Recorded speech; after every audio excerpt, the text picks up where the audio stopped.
In June 2009, Sound on Sound magazine put together a massive bundle of studio gear worth £22,000 for the prize draw at the London International Music Show. The lucky winner was Craig Selwood from Newport in Wales. As part of his prize, Craig would have his studio installed by the SOS team. So, in early August, SOS Editor-in-Chief Paul White, Technical Editor Hugh Robjohns and News Editor Chris Mays-Wright paid him a visit to deliver his gear. Here's the story of the installation.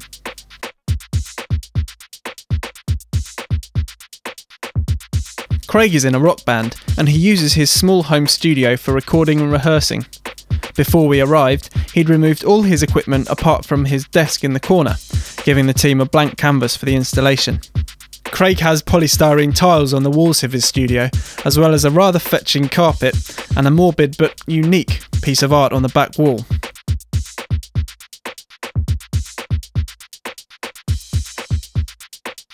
The first step was to get all the gear off the van into Craig's studio, and there was a lot to take.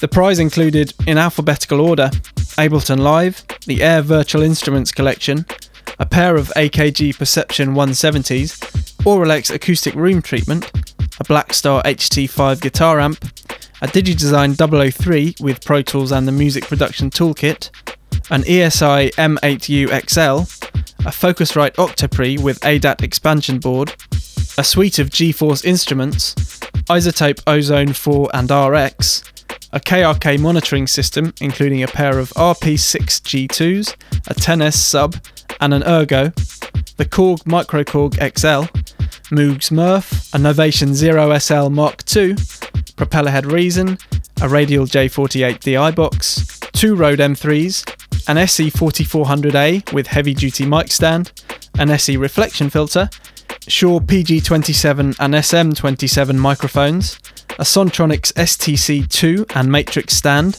an SSL Minx with two modules of Craig's choice, a Digital Village Synergy Audio PC, a TL Audio Summer, Toontrack Superior Drummer 2 with expansion pack, a Universal Audio UAD2 Solo, a Washburn Icon 64 Relic, and a Yamaha Motif XS61 with ultimate support stand. Also included was cabling from Adam Hall, who dispatched Craig's order at super short notice, and Pro Tools training from Alchemia, the SAE Home Studio Certificate, and instrument tuition from Tech Music Schools.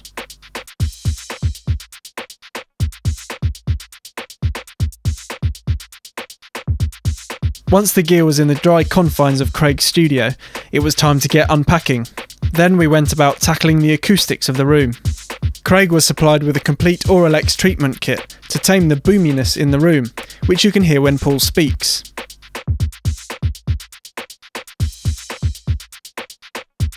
These little guys, which can be arranged in different kinds of patterns, and what we need is something on the side walls to stop the side reflections back to your listening position, and something on this front wall here to stop any other reflections bouncing up from behind the monitors and confusing things.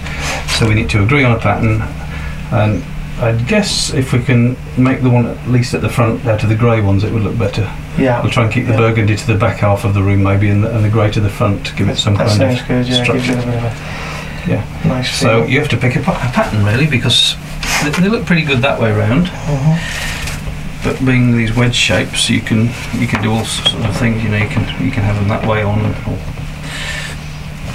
or you can have them all running the same way. You can do myriad things, as they say. Quite a uniform pattern would be nicer. More preferable for me. Okay, so that would be more or less like that. So they're like although actually big steps.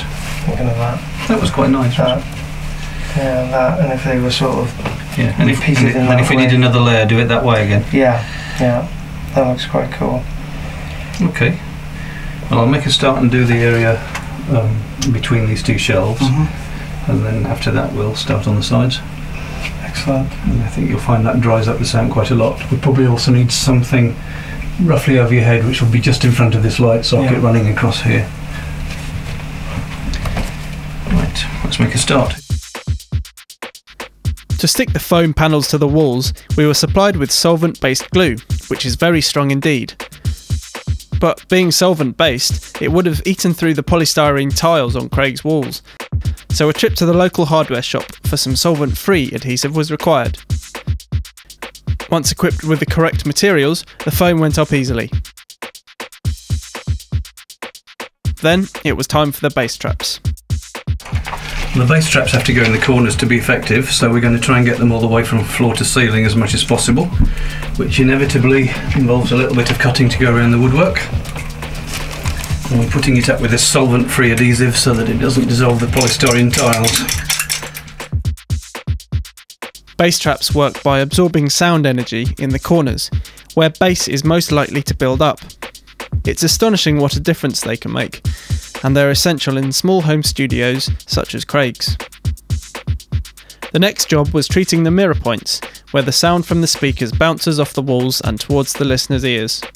You can hear now that the sound of the room has dramatically changed. We've pretty much finished the treatment on the front half of the room. We've covered the mirror points with this burgundy Oral X. We've got some nice wedges in the corner to help with a bit of the base trapping. And we've deadened off the front wall just to kill reflections with these nicely patterned little tiles.